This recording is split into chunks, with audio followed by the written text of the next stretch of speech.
Yeah, so when I think back and just listening from people, like what's stopping people, I believe a lot of people, would-be investors, believe that, they don't have the time to manage their properties and that it's going to take away a lot of free time that they have, or they're working their job already.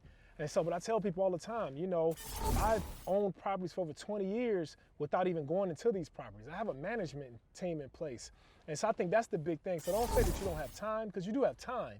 You don't have systems in place to help manage your properties.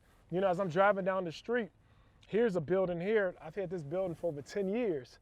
And it's an 8-unit building, meaning there's 8 families that live in this building. And the families don't know me, and I don't know them. I haven't been inside this building in years, but at the same time, I get pictures sent to me. I have a spreadsheet of the income that comes from there. And we have an escrow account set up so to cover all of the bills and things like that. And so I know exactly what's taking place in the building. So here it is. I haven't been inside this building. It's in the same city I live in the last 10 years. And that's why I tell people you can manage property from a different state. So you could live in California but own property in Chicago and let that money still get deposited into your bank account. So you don't have to necessarily invest in the city or state that you live in. You just need to have a system in place that will make sure that everything is working in your favor.